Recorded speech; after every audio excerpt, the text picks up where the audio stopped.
Welcome to PS news. ముందుగా headlines చూద్దాం. కూటమి శాసనసభాపక్ష నేతగా చంద్రబాబు ఏకగ్రీవ ఎన్నిక. సీఎం అభ్యర్థిగా చంద్రబాబు ప్రతిపాదించిన పవన్ కళ్యాణ్ ఏకగ్రీవ తీర్మానాన్ని గవర్నర్ కు పంపనున్న కూటమి నేతలు. బుధవారం ఉదయం 11:27 సీఎంగా చంద్రబాబు ప్రమాణ స్వీకారం. రాష్ట్ర చరిత్రలో ఎప్పుడు ఇవ్వని తీర్పును ప్రజలు ఇచ్చారన్న చంద్రబాబు. ప్రజలు ఇచ్చిన తీర్పు నిలబెట్టుకోవాల్సిన బాధ్యత మనపై ఉందన్న టీడీపీ అధినేత. రాష్ట్రాన్ని కాపాడుకోవడానికి ప్రజలు చొరవ చూపించారని ప్రశంస. పవన్ కళ్యాణ్ సమయస్ఫూర్తిని ఎప్పటికీ మర్చిపోలేనన్న చంద్రబాబు. ఛత్తీస్గఢ్ విద్యుత్ కొనుగోలు విషయంలో కేసీఆర్ కి నోటీసులు జారీ చేసిన కమిషన్. కేసీఆర్ కి నోటీసులు పంపిన జస్టిస్ ఎల్ నరసింహారెడ్డి. ఈ నెల 30వ తేదీ వరకు వివరణ ఇవ్వాలని ఆదేశాలు జారీ. జూలై 30 వరకు సమయం కోరిన బీఆర్ఎస్ అధినేత. అభివృద్ధిని సమిష్టిగా ముందుకు తీసుకెళ్లాలన్న పవన్ కళ్యాణ్. రాష్ట్ర ప్రజల కూటమికి అద్భుత మెజార్టీ ఇచ్చారన్న పవన్. 5 కోట్ల మంది ప్రజలు మన పాలనపై ఆశలు పెట్టుకున్నారని వివరణ. కక్ష సాధింపులు, వ్యక్తిగత దూషణలకు ఇది సమయం కాదని వ్యాఖ్య.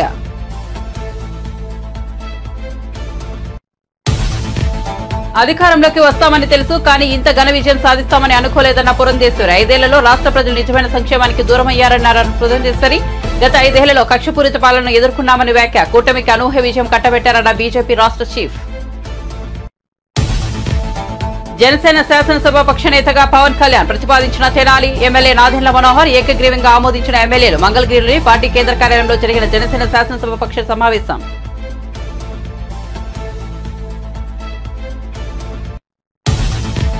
మంత్రి పొన్నం ప్రభాకర్ పై పాడి కౌశిక్ రెడ్డి తీవ్ర ఆరోపణలు. ఎన్టీపీసీ నుంచి పయూష్ రవాణా విషయంలో నిబంధనలు ఉల్లంఘిస్తున్నారన్న ఎమ్మెల్యే. ఈ వ్యవహారంలో మంత్రికి రోజుకి 50 లక్షలు ముడుతున్నాయని ఆరోపణ. తాను ర్యాలీలను పట్టుకుంటే 2 మాత్రమే సీజ్ చేసి మిగతా వాటిని వదిలేశారని వెల్లడి. ఏపీలో ఏఈపీ సెట్ విడుదల. గత నెల 16 నుంచి 23 వరకు ఈఏపీ సెట్ పరీక్షల నిర్వహణ. ఇంజనీరింగ్ విభాగంలో 1,95,092 మంది విద్యార్థుల అర్హత. అగ్రికల్చర్ విభాగంలో 70,352 మంది విద్యార్థుల ఉత్తీర్ణత. ఇక వార్త వివరాల్లోకి వెళ్తే, ఎన్డీఏ శాసనసభాపక్ష నేతగా ఎన్నుకునేందుకు టీడీపీ అధినేత చంద్రబాబు కూటమి పక్షాలకు ధన్యవాదాలు తెలిపారు. ఈ సందర్భంగా ఆయన మాట్లాడుతూ ఏపీ చరిత్రలో ఎప్పుడు ఇవ్వని తీర్పును ప్రజలు ఇచ్చారన్నారు. ఈ తీర్పును నిలబెట్టుకోవాల్సిన బాధ్యత తనపై ఉందని చెప్పారు. ఏపీని కాపాడుకోవడానికి ప్రజలు చొరవ చూపారని అన్నారు. 100% 3 పార్టీల నేతలు, కార్యకర్తలు సమిష్టిగా పనిచేశారన్నారు. ప్రజల మనోభావాల మేరకు కార్యకర్తలు పనిచేశారని కితాబిచ్చారు. 3 పార్టీల నేతలు, కార్యకర్తలకు మనస్ఫూర్తిగా ధన్యవాదాలు తెలిపారు. ప్రజల తీర్పుతో ఏపీ ప్రతిష్ట, గౌరవం పెరిగాయన్నారు. ఇక పవన్ కళ్యాణ్ సమయస్ఫూర్తిని ఎప్పటికీ మర్చిపోలేనన్నారు. తాను జైల్లో ఉన్నప్పుడు వచ్చి పరామర్శించడంతో పాటు టీడీపీ జనసేన పొత్తును ఖరారు చేశారు. రాష్ట్ర ప్రయోజనాల దృష్ట్యా టీడీపీ, జనసేన, బీజేపీ పొత్తు పెట్టుకున్నాయని తెలిపారు. అలాగే ఎన్నికల్లో ఎలాంటి పొరపచ్చాలు లేకుండా కలిసి పనిచేశామన్నారు. అందరిపైన ఉంటుంది. అయితే రాష్ట్రంలో ఉండే 5 కోట్ల ప్రజలందరికీ శిరస్సు వంచి పాదాభివందనం చేస్తున్న ఈ రాష్ట్రాన్ని కాపాడుకోవడానికి మీరు చూపించిన చొరవ కోసం అందరం కూడా ఒకటి క్యాంపెయిన్ చేశాం. రాష్ట్రం నిలబడాలి. ప్రజలు గెలిచారు. రాష్ట్రాన్ని నిలబెట్టే బాధ్యత ఇక్కడుండే శాసనసభ్యులపైన, మనందరిపైన ఉంది. ఈ విషయం మనం గుర్తుపెట్టుకోవాల్సిన అవసరం ఉంది. ఒక అరాచక పాలన, ఒక విధ్వంసకర పాలన. మామూలుగా ఇది చూస్తే ఈ కూటమి ఏర్పాటు చేసినప్పుడు కూడా నేను ఎప్పుడూ మర్చిపోలేను. ఇప్పుడే పురంధేశ్వరి గారు చెప్పారు, పవన్ కళ్యాణ్ గారు చెప్పారు. 3 పార్టీలు కూడా ఒక అత్యున్నతమైన ఆశయాల కోసం పార్టీలు పెట్టినప్పటికీ ఈరోజు కలయిక కూడా మీరు చూస్తే, ఈ కలయికని చాలా ఎన్నికలు చూశాను కానీ నా చరిత్రలో ఎన్నికలు అయిన తర్వాత కంప్లైంట్స్ ఉండేటివి. ఇక్కడ పలానోళ్ళు సరిగా పనిచేయలేదు, ఇక్కడ ఈ నాయకులు కోఆపరేట్ చేయలేదని. నేను చూసిన మొట్టమొదటి ఎన్నిక, ఈసారి ఎన్నికల్లో మాత్రం 100% 3 పార్టీల నాయకులు, కార్యకర్తలు సమిష్టిగా పనిచేశారు. దానికి కారణం మనం ఒకసారి అన్వేషిస్తే, ప్రజలు మనోభావాలకు అనుగుణంగా మన కార్యకర్తలు కూడా ప్రవర్తించే పరిస్థితికి వచ్చారు. రాష్ట్రంలో ఉండే ప్రతి ఒక్క కార్యకర్తని మూడు పార్టీల తరపున ఉండే ప్రతి ఒక్క కార్యకర్తని, నాయకుడిని మనస్ఫూర్తిగా అభినందిస్తున్నా, ధన్యవాదాలు తెలియజేస్తున్నా, కృతజ్ఞతలు తెలియజేస్తున్నా. మేము చాలా వేవ్స్ చూసాం. 94లో వన్ సైడ్ ఎన్నికలు జరిగాయి. అప్పుడు కూడా ఇన్ని సీట్లు రాలా, ఇన్ని ఓట్లు రాలా. ఈరోజు మనం చూస్తే 175 సీట్లకు గాను 164 సీట్లు గెలిచాం. అంటే 11 సీట్లే ఓడిపోయాం. అంటే స్ట్రైకింగ్ రేట్ 93%. అంటే మామూలుగా 93% రావడం అనేది దేశ చరిత్రలోనే అరుదైన అనుభవం ఇది. అలాంటి అనుభవం ఇక్కడ చూపించారు. ఓటింగ్ కూడా 57% ఓట్లు వేశారు మనకు. విజయవాడ ఏ కన్వెన్షన్ లో టీడీపీ, జనసేన, బీజేపీ కూటమి శాసనసభాపక్ష సమావేశం ప్రారంభమైంది. కూటమి తరపున గెలిచిన ఎమ్మెల్యేలు ఈ సమావేశానికి హాజరయ్యారు. చంద్రబాబును శాసనసభాపక్ష నేతగా ఎన్నుకున్నారు. చంద్రబాబును ముఖ్యమంత్రి అభ్యర్థిగా పవన్ ప్రతిపాదించారు. ఈ ఏకగ్రీవ తీర్మానాన్ని కూటమి నేతలు గవర్నర్ కు పంపనున్నారు. ప్రభుత్వ ఏర్పాటుకు కూటమికి గవర్నర్ ఆహ్వానం పలకనున్నారు. కాగా బుధవారం ఉదయం 11:27 సీఎంగా చంద్రబాబు ప్రమాణ స్వీకారం చేస్తారు. ఇక తనను ఎన్డీఏ శాసనసభాపక్ష నేతగా ఎన్నుకునేందుకు టీడీపీ అధినేత ధన్యవాదాలు తెలిపారు. మళ్లీ వచ్చి రాజకీయం చేసిన వ్యక్తి. ఈ రోజున సైబరాబాద్ ఉంది అంటే చంద్రబాబు నాయుడు గారి పాల్గొ ఆంధ్రప్రదేశ్కి కూటమి తరపు నుంచి ముఖ్యమంత్రి అభ్యర్థిగా శ్రీ నారా చంద్రబాబు నాయుడు గారి పేరుని జనసేన పార్టీ పక్షాన నుంచి మేము బలపరుస్తున్నాం.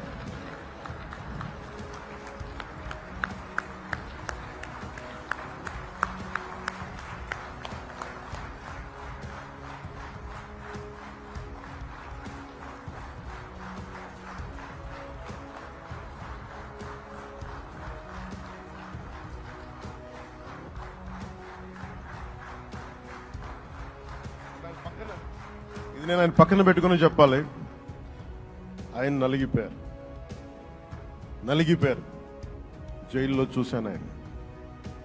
పాపం భువనేశ్వర్ గారి బాధను చూశాను. నేను అనుకున్నాను, అమ్మ మీరు కన్నీళ్ళు పెట్టకండి, మంచి రోజులు వస్తాయని చెప్పిన మంచి రోజులు వచ్చినాయి. వారికి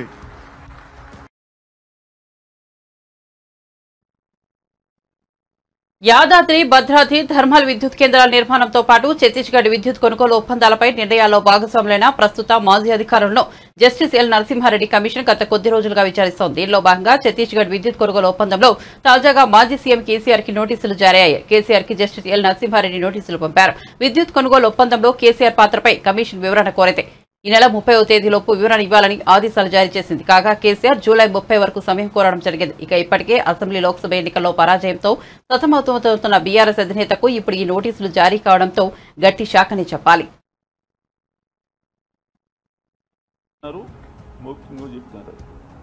నిన్న ఈ ప్రభాకర్ రావు గారు, సీఎండీ గారు, ఫార్మర్ సీఎండీ సురేష్ చందా, అప్పటి ప్రిన్సిపల్ సెక్రటరీ, వారిద్దరితో ఇంటరాక్షన్ అయింది. కానీ సారాంశం అంటే డీటెయిల్స్ పోకుండా చెప్పేదంటే ఈ మూడింటి కూడా నిర్ణయాలు కేవలం అప్పటి రాష్ట్ర ప్రభుత్వం తీసుకునేదే తప్ప జెన్కో కానీ ఇతర ఏజెన్సీస్ కానీ వాళ్ళు స్వతంత్రించి తీసుకునేవి కాదు. ఈ సెక్రటరీ వాళ్ళు నిన్న మాట్లాడింది సురేష్ చంద్ర, ఆయన కూడా నేను లిమిటెడ్ పీరియడ్లో ఉన్నాను, నా పీరియడ్లో ఈ నిర్ణయం తీసుకోలేదని. ఈరోజు ఎస్కే జోషి గారు, తర్వాత అరవింద్ కుమార్ వాళ్ళను కూడా ఇంటరాక్షన్ చేయడం జరిగింది. వాళ్ళు చెప్పడం కూడా ఎస్కే జోషి గారు ముందు ఒక జియో ఇచ్చినారు. ఆ జియో ఏంటంటే పవర్ షార్టేజ్ ఉంది అప్పుడు తెలంగాణలో 2014లో. అందుకని ఈ ఒక 2000 మెగావాట్ల పవర్ సప్లై కొనుగోలు కోసం దక్షిణాది రాష్ట్రాల ఏజెన్సీలతోని నెగోషియేట్ చేయొచ్చని, ఆ 2 నెలల తర్వాత అది మార్చి దేశం ఎవరి దగ్గర నుంచి అయినా కానీ కొనుగోలు చేయొచ్చని కొంచెం మార్చడం జరిగింది. ఇవన్నిట్లో ఉండగానే ఛత్తీస్గఢ్తో MOU జరిగింది. ఆ MOU తర్వాత power purchase agreement. Power purchase అగ్రిమెంట్లో ఈ గవర్నమెంట్ అధికారులు కాకుండా ఈ CPDCL పవర్ డిస్ట్రిబ్యూషన్ కంపెనీ వాళ్ళతో చేసినారు. అది అయితే అరవింద్ కుమార్ గారు ఒక లెటర్ నవంబర్ ఎండింగ్ ఆఫ్ 2016లో ఒక డీటెయిల్ లెటర్ రాసినారు. ఎవరికి? మన రెగ్యులేటరీ కమిషన్. ఇప్పుడు మనం పవర్ పర్చేజ్ అగ్రిమెంట్ ఛత్తీస్గఢ్తో చేసిన తర్వాత చాలా ఆర్థిక భారం బయటట్టుంది. అది అదే మనం ఓపెన్ మార్కెట్లో బిడ్డింగ్ ప్రాసెస్లో పోతే మనకు చాలా డబ్బు ఆదా చేసుకునే అవకాశం ఉన్నదని ఆ లెటర్ రాసినారు. అది దాని తర్వాత ఏం జరిగింది అని అంటే ఆ తర్వాత నేను సెక్రటరీ జనసేన శాసనసభ పక్ష నేతగా ఆ పార్టీ అధినేత పిఠాపురం ఎమ్మెల్యే పవన్ కళ్యాణ్ ఏకగ్రీవంగా ఎన్నికయ్యారు. ఈ మేరకు జనసేన మంగళవారం ఎక్స్ ఖాతాలో పోస్ట్ చేసింది. మంగళగిరిలోని జనసేన కేంద్ర కార్యాలయంలో తమ పార్టీ శాసనసభాపక్ష సమావేశం జరిగినట్లు తెలిపింది. ఈ భేటీకి పార్టీ ఎమ్మెల్యేలంతా హాజరయ్యారు. ఈ భేటీలో పార్టీ శాసనసభాపక్ష నేతగా పవన్ కళ్యాణ్ పేరును తెనాలి ఎమ్మెల్యే నాదెండ్ల మనోహర్ ప్రతిపాదించారు. ఈ ప్రతిపాదనకు ఎమ్మెల్యేలంతా ఏకగ్రీవంగా ఆమోదం తెలిపారు. మరోవైపు బీజేపీ రాష్ట్ర కార్యాలయంలో ఆ పార్టీ ఎమ్మెల్యేలంతా సమావేశమయ్యారు. పార్టీ శాసనసభాపక్ష నేత ఎంపికపై బీజేపీ రాష్ట్ర అధ్యక్షులు పురంధేశ్వరి వారితో చర్చించారు. అధిష్టానం ప్రకటనకు ఎమ్మెల్యేలంతా కట్టుబడి ఉండాలని ఈ సమావేశంలో నిర్ణయించారు. రాష్ట్ర ప్రజలంతా టీడీపీ, జనసేన, బీజేపీ కూటమిపై విశ్వాసంతో మంచి విజయం అందించారని పురంధేశ్వరి అన్నారు. ముఖ్యమంత్రిగా చంద్రబాబు నాయుడు ప్రమాణ స్వీకార కార్యక్రమానికి ప్రధాని మోదీ, కేంద్ర హోంమంత్రి అమిత్ షా వస్తున్నట్లు చెప్పారు. రాష్ట్ర బీజేపీ తరఫున ఈ కార్యక్రమంలో పాల్గొంటామని పేర్కొన్నారు. జనసేన శాసనసభ్యులుగా మీరందరూ కూడా ప్రజల పక్షాన్ని నిలబడి పార్టీ ప్రతినిధులుగా ఎన్నికైనందుకు మిమ్మల్ని కూడా మొట్టమొదటి శాసనసభ పక్ష సమావేశానికి మనందరం కూడా ఇంత గర్వంగా మంగళగిరిలో మన పార్టీ కార్యాలయంలో ప్రెసిడెంట్ గారి ఆధ్వర్యంలో ఈ విధంగా చేసుకోవడం నిజంగానే పూర్వజనంలో మనం చేసుకున్న ఒక గొప్ప అదృష్టంగా మనం భావించి ప్రజలకి మరింత అంకిత భావంతో, నిండు మనసుతోటి, బాధ్యతతోటి మనందరం కూడా చేయాల్సిన అనేక కార్యక్రమాల గురించి, వీటన్నిటికన్నా పార్టీతోటి చేసే ప్రయాణంలో చిత్తశుద్ధి, నిబద్ధత మన పార్టీ అధ్యక్షులు గారికి అన్ని విధాలుగా ఎల్లప్పుడూ అండగా నిలబడే విధంగా మనందరం కూడా ఆంధ్ర ప్రజలు చూసి గర్వపడే విధంగా మనం కష్టపడి పనిచేయాలని మనస్ఫూర్తిగా నేను కోరుకుంటూ ఈరోజు శాసనసభ పక్ష నేతగా మనందరం కూడా ఎంతో గర్వంగా మన పార్టీ అధ్యక్షులు శ్రీ పవన్ కళ్యాణ్ గారిని నాయకుడిగా ఎన్నుకోవడం కోసం ఈ సమావేశం ఏర్పాటు చేయడం జరిగింది. సో ఆ తీర్మానం ముందుగా నేను చదువుతాను. దాని తర్వాత మనందరం కూడా ప్రెసిడెంట్ గారిని అభినందించి అప్పుడు కొనసాగిద్దాం. తీర్మానం: ఆంధ్రప్రదేశ్ శాసనసభకు జనసేన తరఫున ఎన్నికైన మేము జూన్ 11, 2024 సమావేశమై శ్రీ కొనిదెల పవన్ కళ్యాణ్ గారిని గర్వంగా జనసేన పార్టీ శాసనసభ పక్ష నాయకునిగా ఏకగ్రీవంగా ఎన్నుకుంటున్నాం. మీరందరూ కూడా I think you should give a rousing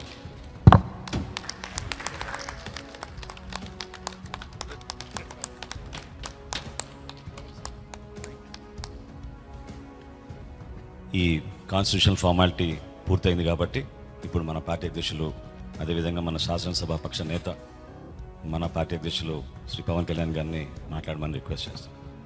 ఇప్పుడు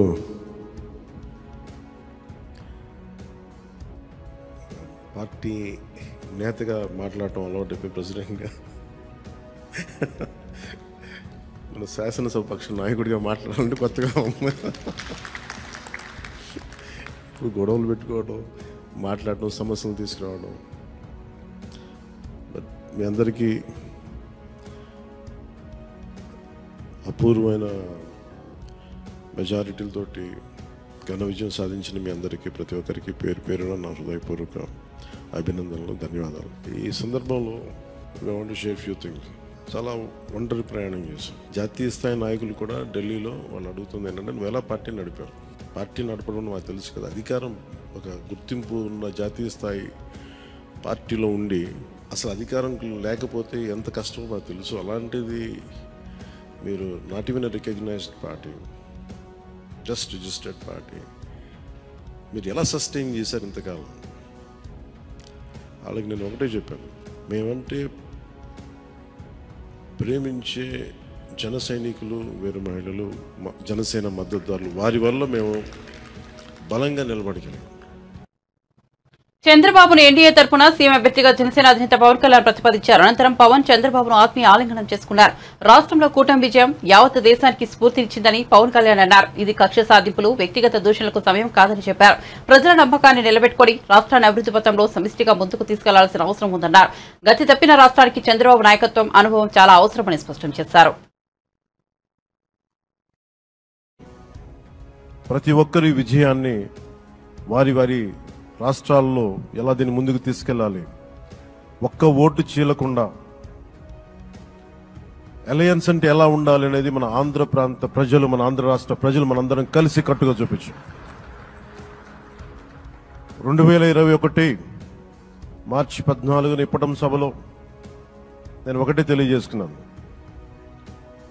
ఆ ప్రభుత్వ వ్యతిరేక ఓటుని చీలనివ్వను. ఆ మాట మీద ఉన్నాం, ఆ మాట మీద నిలబడ్డాం. ఒడిదుడుకులు ఎదుర్కొన్నాం, తగ్గాం, కానీ నిలబడ్డాం. ప్రజల నమ్మకాన్ని పెంచాం. అద్భుతమైన మెజారిటీతో ఈ రోజున మనం ప్రభుత్వాన్ని స్థాపిస్తున్నాం. చాలా మాటలు ఇచ్చాం. పొద్దున కూడా జనసేన లెజిస్లేటివ్ పార్టీ మీటింగ్లో నాయకుడిగా ఎన్నుకున్న సందర్భంలో మాట్లాడుతూ మనం చాలా మాటలు ఇచ్చాం. ఇది కక్ష సాధింపులకి సమయం కాదు, ఇది వ్యక్తిగత దూషణలకి సమయం కాదు. ఇది 5 కోట్ల మంది పైగా ప్రజలు మన మీద నమ్మకాన్ని పెట్టుకున్నారు. మన మీద మనందరం ఉమ్మడిగా, మనందరం సమిష్టిగా ఆంధ్రప్రదేశ్ ప్రజలు ఏ అభివృద్ధి అయితే కోరుకుంటున్నారో మనందరం సమిష్టిగా దీన్ని ముందుకు తీసుకెళ్లాలి, అభివృద్ధి పథంలో నడిపించాలి. విద్య, వైద్యం, ఉపాధి, సాగునీరు, తాగునీరు, లా అండ్ ఆర్డర్, ఇవన్నీ చెప్పొచ్చాం. మనం బలంగా నిలబడతామని. అలాగే మేనిఫెస్టోలో, ఉమ్మడి మేనిఫెస్టోలో చాలా మాటలు ఇచ్చాం. వాటన్నిటినీ బాధ్యతగా ముందుకు తీసుకెళ్లాల్సిన అవసరం ఉంది. ఇలాంటి ఛాలెంజింగ్ టైమ్స్లో ఒక సుదీర్ఘమైన అనుభవం ఉన్న నాయకులు కావాలి. 4 దశాబ్దాల అనుభవం, అభివృద్ధి మీద అపారమైన అవగాహన, పెట్టుబడులు తెచ్చే సమర్థత, ప్రతిభ. విదేశాల్లో ఉండే నాయకుల్ని, మలేషియా దగ్గర నుంచి, సింగపూర్ దగ్గర నుంచి, యూరోప్ దగ్గర, అమెరికా నుంచి, ఆ దేశాల అధ్యక్షుల్ని తెలుగు రాష్ట్రాల వైపు దృష్టి మళ్లించేంత శక్తి, సమర్థత ఉన్న శ్రీ నారా చంద్రబాబు నాయుడు గారికి ఆయన నాయకత్వం చాలా అవసరం. ఆయన అనుభవం చాలా అవసరం.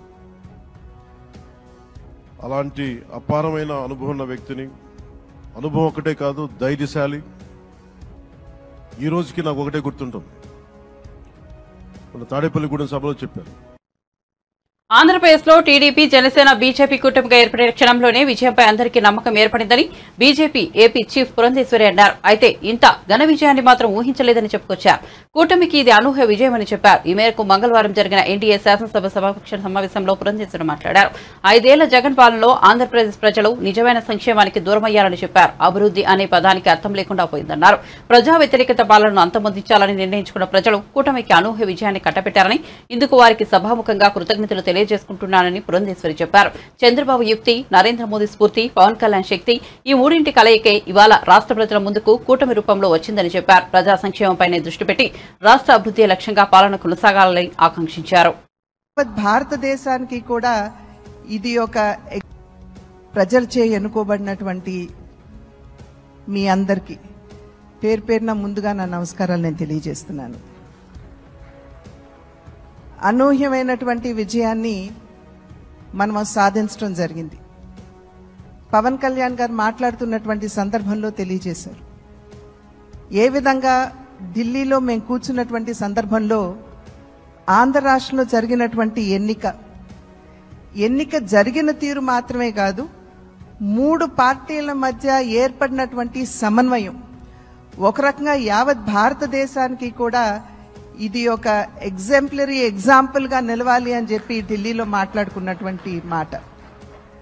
అటువంటి సందర్భంలో కేవలం ఇక్కడ ఉన్నటువంటి నాయకులకి మాత్రమే కాకుండా ఈ 3 పార్టీలకి సంబంధించినటువంటి ప్రతి కార్యకర్తకి పేరు పేరున నేను శిరస్సు వంచి నా నమస్కారాలు తెలియజేస్తున్నాను.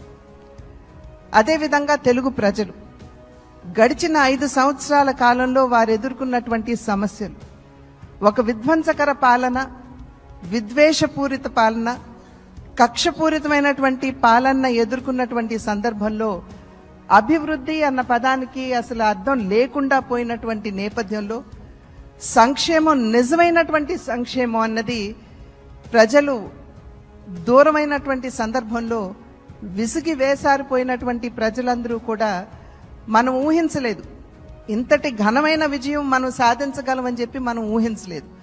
ఖచ్చితంగా అధికారంలోకి వస్తాము అనేటువంటి భావన ప్రతి ఒక్కరిలో ఉన్నప్పటికీ, ప్రతి నాయకుడికి వచ్చినటువంటి మెజారిటీని ఒక్కసారి మనం చూసినట్లయితే ప్రజలు ఒక కసితోటి ఎట్లాగైనా సరే ఈ యొక్క ప్రజా వ్యతిరేక పాలనకి అంతం పొందించాలి, జగన్మోహన్ రెడ్డి అనేటువంటి ఒక రాక్షసుడు ఎవరైతే పరిపాలిస్తున్నారో ఇంటికి పంపించాలి అనేటువంటి భావన ఏదైతే వారి మనసులో కరుడుగట్టి ఉన్నదో అది వారు బయటికి చెప్పకనే వారు ఓటు మాధ్యమంగా తెలిపినటువంటి నేపథ్యంలో వారందరికీ కూడా, తెలుగు ప్రజలందరికీ కూడా నా ధన్యవాదాలు నేను తెలియజేస్తున్నాను. ఒక పక్క అనూహ్యమైనటువంటి విజయం అని చెప్పి మనం అందరం చాలా సంతోషపడినప్పటికీ, రెండవ పక్కన మనం ఈ విజయం నుండి నేర్చుకోవాల్సినటువంటి పాఠాలు కూడా ఉన్నాయి అని చెప్పి గ్రహించవలసినటువంటి అవసరం ఉన్నది అని చెప్పి గట్టిగా విశ్వసిస్తున్నాను నేను. ఆంధ్రప్రదేశ్ గవర్నర్ జస్టిస్ అబ్దుల్ నజీర్ తో టీడీపీ రాష్ట్ర అధ్యక్షుడు అచ్చెన్నాయుడు, బీజేపీ రాష్ట్ర అధ్యక్షులు పురంధేశ్వరి, జనసేన రాజకీయ వ్యవహారాల committee chairman Tenali MLA Nadendla Manohar మంగళవారం సమావేశమయ్యారు. ఎన్డీఏ కూటమి ఎమ్మెల్యేల తరపున సభానాయకుడిగా టీడీపీ అధినేత కుప్పం ఎమ్మెల్యే చంద్రబాబు నాయుడును ఎన్నుకున్నట్లు వెల్లడించారు. ఈ మేరకు గవర్నర్ కు 164 మంది ఎమ్మెల్యేల సంతకాలతో కూడిన లేఖను సమర్పించారు. ప్రభుత్వ ఏర్పాటుకు ఎన్డీఏ కూటమిని ఆహ్వానించాల్సిందిగా కోరారు. అనంతరం రాజ్భవన్ వెలుపల అచ్చెన్నాయుడు, పురంధేశ్వరి మీడియాతో మాట్లాడారు. తాము చేసిన విజ్ఞప్తికి గవర్నర్ సానుకూలంగా స్పందించారని పురంధేశ్వరి చెప్పారు. చట్ట నిబంధనల ప్రకారం ప్రభుత్వ ఏర్పాటుకు ఆహ్వానిస్తానని గవర్నర్ తమకు తెలియజేశారన్నారు. పరిమితికి మించి ఫ్లై యాష్ ను తరలిస్తూ లారీలు ఓనర్ లోడర్లతో వెళ్తున్నాయని, ఈ వ్యవహారంతో మంత్రికి రోజుకు 50 లక్షలు ముడుతున్నాయని హుజూరాబాద్ బీఆర్ఎస్ ఎమ్మెల్యే పాడి కౌశిక్ రెడ్డి ఆరోపించారు. మంగళవారం ఆయన మీడియాతో మాట్లాడుతూ ఎన్టీపీసీ నుంచి పయ్యూష్ రవాణా విషయంలో నిబంధనలు ఉల్లంఘించి భారీ కుంభకోణం జరుగుతోందన్నారు. ఈ అంశంపై రవాణా శాఖ మంత్రి పొన్నం ప్రభాకర్ తో ఎక్కడైనా చర్చకు సిద్దమన్నారు. రెట్టింపు పరిణామం పయ్యూష్ లో లారీలు వెళుతున్నాయని ఆరోపించారు. పొన్నం ప్రభాకర్ అన్న కొడుకు అనూప్ ద్వారా డబ్బులు వసూలు చేస్తున్నారని ఆరోపించారు. తాను స్వయంగా లారీలను పట్టుకుంటే 2 లారీలు మాత్రమే సీజ్ చేసి మిగతా వాటిని వదిలిపెట్టారని అన్నారు. పొన్నం ప్రభాకర్ ఫోన్ చేయడం వల్లే అధికారులు లారీలను వదిలిపెట్టారని ఆరోపించారు. శవాల మీద పైసలు ఏరుకుంటున్న పొన్నం ప్రభాకర్ గారికి ఖచ్చితంగా మా అఖిల్ గారి శాపం పాపం ఖచ్చితంగా నీకు తగులుతుంది, రాసి పెట్టుకో అని చెప్పి సందర్భంగా తెలియజేస్తా ఉన్నా. ఇలా అఖిల్ చనిపోయిండు, ఇంజనీరింగ్ చేసిన పిల్లగాడు, చదువుకున్న పిల్లగాడు ఇలా చనిపోయిండు ఈ ఫ్లై యాష్ చేయబట్టి. ఎవరు బాధ్యులు దీనికి? Who is responsible? ఇలా ఆ విద్యార్థులు ఆడకి సింగపూర్లో కిడ్స్ కాలేజ్ ఉంటుంది, కిడ్స్ ఇంజనీరింగ్ కాలేజ్. వేలాది మంది విద్యార్థులు ఆ రోడ్డు మీద పోతా ఉంటారు. ఈ ఫ్లై యాష్ ఏమో సరిగ్గా దాన్ని గట్టక ఓవర్లోడ్ అవడం వల్ల ఎక్కడ పడితే అక్కడ స్పిల్ అయిపోతూ పోతుంటుంది రోడ్ల మీద. స్పిల్ అయిపోతున్నప్పుడు యాష్ అనేది ఎట్లుంటుంది, సన్నగా ఉంటుంది, బండి స్కిడ్ అవుతుంది. మరి ఇప్పుడు దీని బాధ్యత ఎవరు అని చెప్పి నేను అడుగుతా ఉన్నాను. ఓ ట్రాన్స్పోర్ట్ మినిస్టర్ గా నీ బాధ్యత లేదా? ఇవాళ బండ్లు ఎందుకు మరి హుజరాబాద్ నుంచి పోకునియకుండా మళ్ళా హుస్నాబాద్ నుంచి ఎందుకు తీసుకుపోతున్న బండ్లు అన్ని కరెక్ట్ అయి ఉంటే? మీరు ఫ్లై యాష్ కొట్టుకొని మాకేం అభ్యంతరం లేదు, కానీ యాజ్ పర్ రూల్స్ నామ్స్ ప్రకారం కొట్టుకుంటూ పోండి. అవి కొట్టుకొని పోతే ఓవర్లోడ్ పోతే రోడ్లు పాడవుతున్నాయి. ఈ ఫ్లై యాష్ రోడ్ల మీద పడి ప్రజల ప్రాణాలకి ఇబ్బంది అవుతుంది. Is is not the truth? నేను అబద్ధాలు ఏమని చెప్తున్నా? నేను ఒక్కటే అడుగుతున్నా, ఈయనకి ఎందుకంత భయం అవుతుంది? నేను లైవ్ చూసిన, నీకు దమ్ముంటే నేను చెప్పింది అబద్ధమన్ను అంటే నేను నీతోని చర్చకు రావడానికి సిద్ధంగా ఉన్నా. నన్ను ఏడికి రమ్మంటారో మీరు చెప్పండి. మీడియా ద్వారా పెట్టుకుందామా, అమరవీరుల స్తూపం ద్వారా పెట్టుకుందామా, ఇడబెట్టుకుందామో చెప్పండి. I'm ready to come. మీరు ఆపకపోతే మేము అధికారులకు ఇప్పటికి కూడా చెప్తున్నాం, మళ్ళా మీరు గిట్ల ఈ స్కామ్ ని మీరు ఆపకపోతే మంత్రి గారి ఒత్తిడి వల్ల మీరు గిట్ల ప్రధాని నరేంద్ర మోదీ ఎంతో నమ్మకంతో పౌర విమానయాన శాఖను తనకు అప్పగించారని, ఆయనకు ఇది ప్రెస్టేజ్ మినిస్ట్రీ అని తనకు చెప్పారని కేంద్ర మంత్రి టీడీపీ నేత రామ్మోహన్ నాయుడు అన్నారు. మంగళవారం ఆయన మీడియాతో మాట్లాడుతూ భారత రెప్యుటేషన్, మోదీ రెప్యుటేషన్ ను అంతర్జాతీయ స్థాయిలోనే చేతిలో పెడతారని ప్రధాని మోదీ తనతో అన్నారని గుర్తు చేసుకున్నారు. దేశ ప్రజలకు సేవలు అందించాలని సూచించారన్నారు. కేబినెట్ భేటీ తర్వాత ప్రధాని మోదీ తనతో మాట్లాడినట్టు చెప్పారు. ఇది తనకు చాలా పెద్ద బాధ్యత అని, వయసుకు మించినదని అన్నారు. ప్రధాని మోదీ, చంద్రబాబు, పవన్ కళ్యాణ్ సహకారం తీసుకుని ముందుకు సాగుతానని చెప్పారు. ఇది వరకు సివిల్ ఏవియన్స్ మినిస్టర్ గా పనిచేసిన జ్యోతిరాదిత్య సింధియాను కూడా కలిసి సలహాలు, సూచనలు తీసుకుంటానన్నారు. త్వరలో బాధ్యతలు చేపట్టి సివిల్ ఏవియేషన్ కు సంబంధించి దేశానికి, రాష్ట్రానికి ఒక విజన్ తయారు చేసి ముందుకు సాగుతామన్నారు. తిరుపతి, విజయవాడ సహా ఏపీలో ఉన్న విమానాశ్రయంలో ఇన్ఫ్రాను అభివృద్ధి చేస్తామన్నారు. అలాగే ఈరోజు రాష్ట్రానికి ఉన్న కష్టాలు ఇవన్నీ కూడా తీర్చడానికే ఈ బాధ్యతని వినియోగిస్తాం. సివిల్ ఏవియేషన్ మినిస్టర్గా నిన్న ప్రకటించిన తర్వాత ఆంధ్రప్రదేశ్ రాష్ట్ర ప్రజలకి, మా శ్రీకాకుళం జిల్లా ప్రజలకి అందరికీ కూడా మరొకసారి నా ధన్యవాదాలు తెలియజేసుకుంటున్నాను. ఎందుకనంటే ఈరోజు ఎంపీగా గెలిపించి ఈ యొక్క స్థానంలో కూర్చొని పెట్టినటువంటిది మా శ్రీకాకుళం జిల్లా ప్రజలు కాబట్టి మొట్టమొదటిగా వాళ్ళకి ధన్యవాదాలు.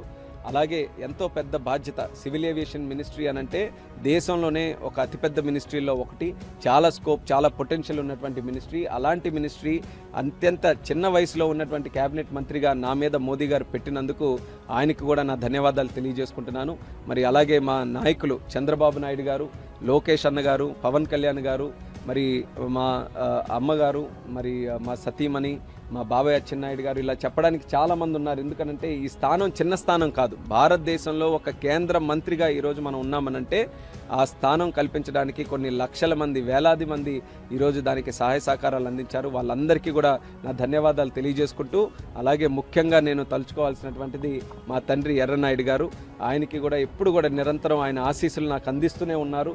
ఆయన ఒక మంచి ఫౌండేషన్ వేసి నాకు రాజకీయంగా ముందుకు నడవడానికి ఒక బలమైనటువంటి మార్గాన్ని నా ముందు ఉంచారు. కాబట్టి మరి ఎర్రనాయుడు గారు పైనుంచి నాకు ఎప్పుడు కూడా ఆశీర్వదిస్తున్నందుకు మా నాన్నగారికి కూడా మరొకసారి నేను స్మరించుకుంటున్నాను. ఆయన ఆత్మకి శాంతి కలగాలని కోరుకుంటున్నాను.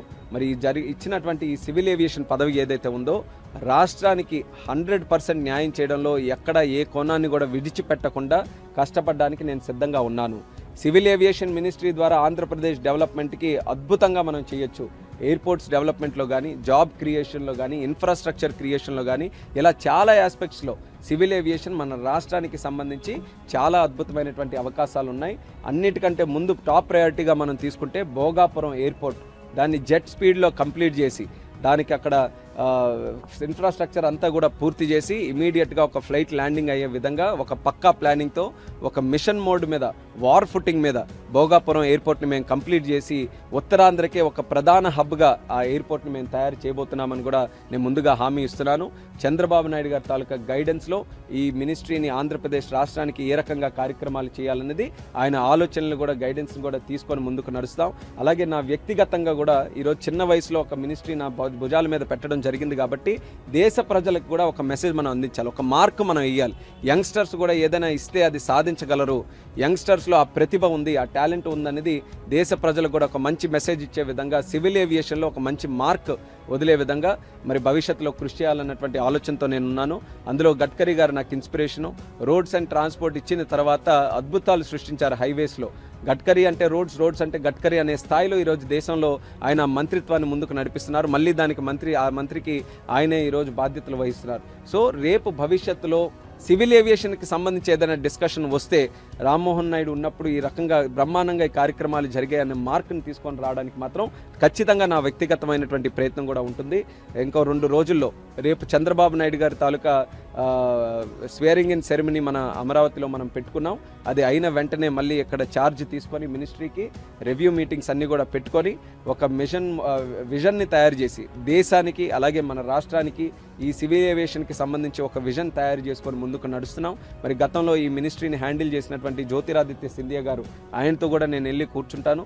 ఆయన కూడా ఆంధ్రప్రదేశ్లో ఇంజనీరింగ్, వ్యవసాయ, ఫార్మసీ కోర్సులో ప్రవేశానికి నిర్వహించే ఈఏపీ సెట్ ఫలితాలను కొద్దిసేపటి క్రితం అధికారులు విడుదల చేశారు. ఈ పరీక్షకు 3.62 లక్షల మంది విద్యార్థులు దరఖాస్తు చేసుకోగా 3.39 లక్షల మంది విద్యార్థులకు హాజరయ్యారు. ఈఏపీ సెట్ లో ఇంటర్ మార్కులకు 25% వెయిటేజ్ ఇచ్చి ర్యాంకులను విడుదల చేశారు. గత నెల 16 నుంచి 23 వరకు ప్రభుత్వం ఈఏపీ సెట్ పరీక్షలను నిర్వహించింది. ఇటీవల సంబంధిత అధికారులు ప్రాథమిక కీని విడుదల చేయగా ఇప్పుడు ఫైనల్ రిజల్ట్ ను ప్రకటించారు. ఇంజనీరింగ్ విభాగంలో 1,95,092 మంది, అగ్రికల్చర్ విభాగంలో 70,352 మంది విద్యార్థులు అర్హత సాధించారని పరీక్షల విభాగం అధికారులు తెలిపారు.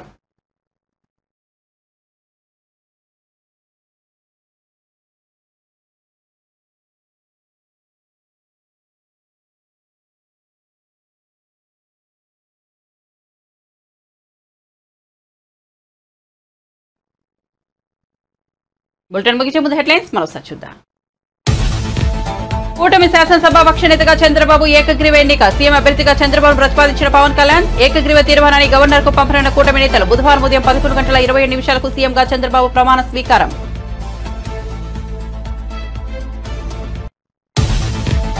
రాష్ట్ర చరిత్రలో ఎప్పుడు ఇవ్వని తీర్పును ప్రజలు ఇచ్చారన్న చంద్రబాబు. ప్రజలు ఇచ్చిన తీర్పు నిలబెట్టుకోవాల్సిన బాధ్యత మనపై ఉందన్న టీడీపీ అధినేత.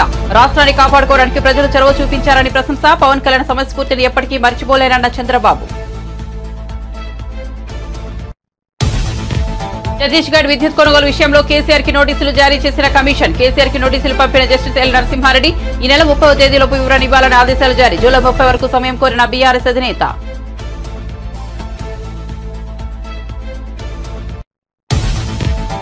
అభివృద్ధిని సమిష్టిగా ముందుకు తీసుకెళ్లాలన్న పవన్ కళ్యాణ్. రాష్ట్ర ప్రజలు కూటమికి అద్భుత మెజారిటీ ఇచ్చారన్న పవన్. 5 కోట్ల మంది ప్రజలు మన పాలనపై ఆశలు పెట్టుకున్నారని వివరణ. కక్ష సాధింపులు, వ్యక్తిగత దూషణలకు ఇది సమయం కాదని వ్యాఖ్య.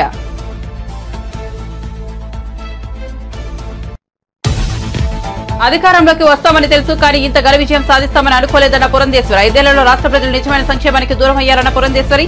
గత 5 ఏళ్లలో కక్షపూరిత పాలనను ఎదుర్కొన్నామని వ్యాఖ్య. కూటమికి అనూహ్య విజయం కట్టబెట్టారన్న బీజేపీ రాష్ట్ర చీఫ్. జనసేన శాసనసభాపక్ష నేతగా పవన్ కళ్యాణ్ ప్రతిపాదించిన తెనాలి ఎమ్మెల్యే నాదెళ్ల మనోహర్ ఏకగ్రీవంగా ఆమోదించిన ఎమ్మెల్యేలు. మంగళగిరిలోని పార్టీ కేంద్ర కార్యాలయంలో జరిగిన జనసేన శాసనసభాపక్ష సమావేశం.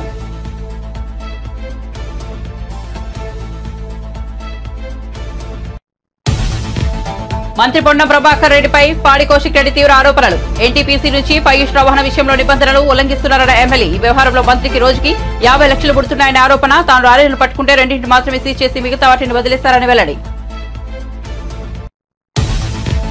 ఏపీలో ఏఈపీ సెట్ విడుదల. గత నెల 16 నుంచి 23 వరకు ఈఏపీ సెట్ పరీక్షల నిర్వహణ. ఇంజనీరింగ్ విభాగంలో 1,95,092 మంది విద్యార్థుల అర్హత. అగ్రికల్చర్ విభాగంలో 70,352 మంది విద్యార్థుల ఉత్తీర్ణత. మరిన్ని అప్డేట్స్ కోసం చూస్తూనే ఉండండి PS న్యూస్.